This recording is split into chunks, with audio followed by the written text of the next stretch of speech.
All over the world, forests are being decimated by wildfires. But even after they stop burning, wildfires keep on disrupting nature in ways that can cause other kinds of disasters. A wildfire loads the dice for future devastating hazards. Can scientists spot the signs of future trouble before it's too late?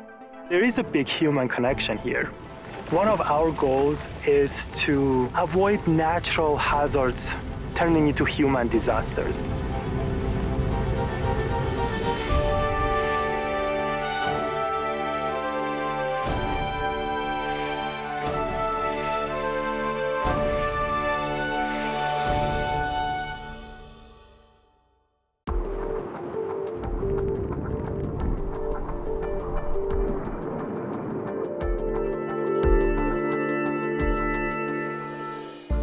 Nestled between the mountains and the Pacific Ocean, about 90 miles up the coast from Los Angeles, lies the town of Montecito, California.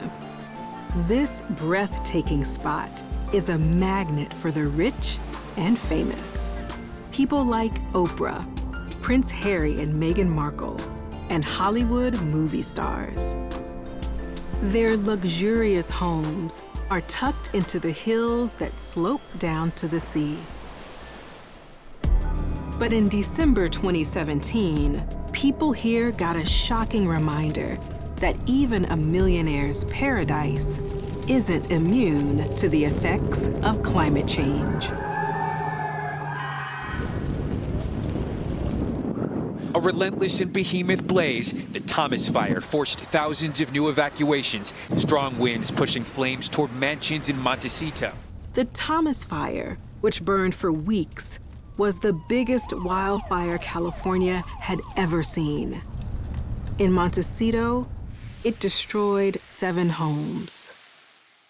Fortunately, no one in the town died in the fire, and the damage could have been much worse. That's all right. Thank you very much for everything that you've done.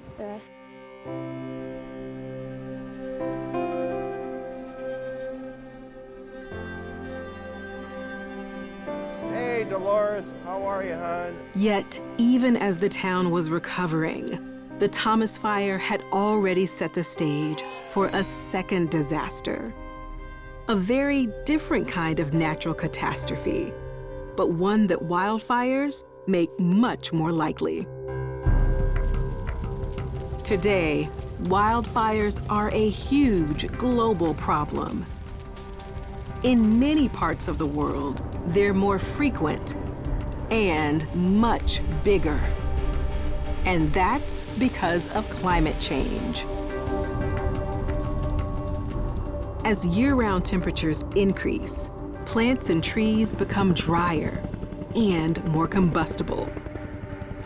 But how do big wildfires increase the likelihood of subsequent disasters? In a forest north of Los Angeles, a scientist is pursuing that question. Amir AghaKouchak and his students, Yuan-Shi Zhao and Charlotte Love, are investigating what scientists call cascading hazards. Cascading hazards are events that happen in a certain sequence, like toppling dominoes.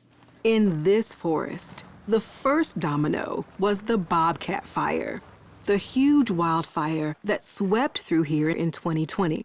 We think it's really important to understand how the landscape changes in a burned environment. There's definitely ash up here. All right, this is our first spot.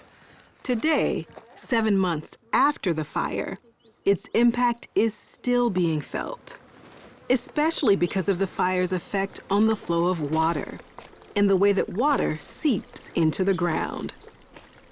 To understand those changes, Yuan-Shi and Charlotte are measuring ground temperature and moisture content in both burned and unburned areas.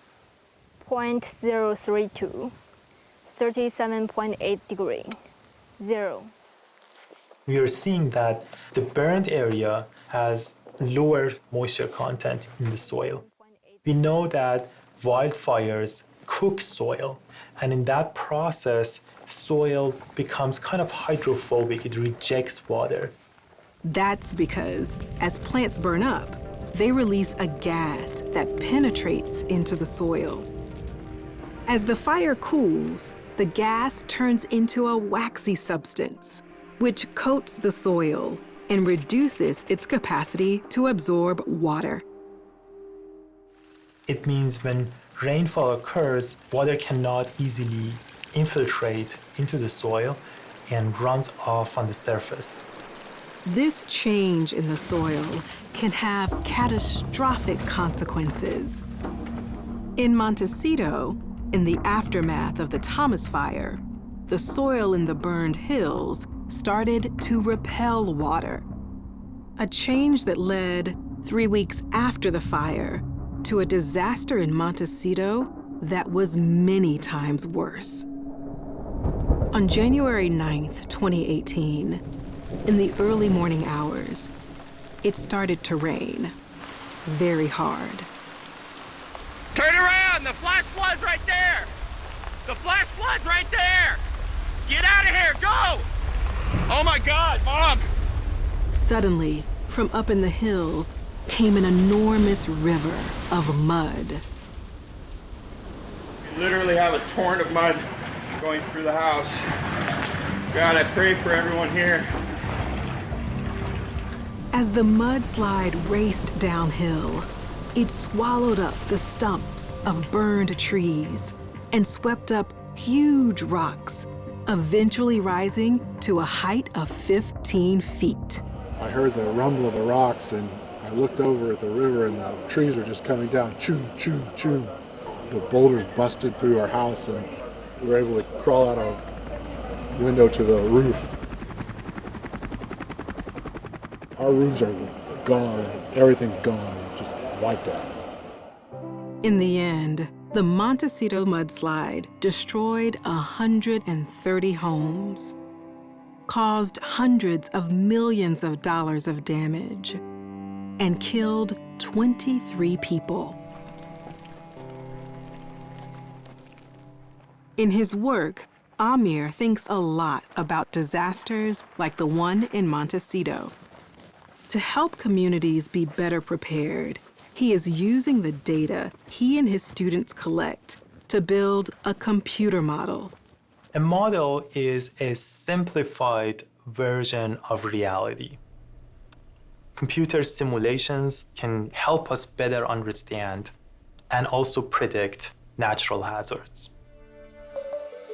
Amir hopes that his research into cascading hazards will help scientists, governments, and communities to better cope with some of the dangers posed by climate change. We cannot separate ourselves from the environment, from what is happening around us. We can't live without nature, but nature can certainly live without us. Our survival is not guaranteed, and we have to work hard to make sure that we can keep the environment suitable for not only for us, but for the next generation.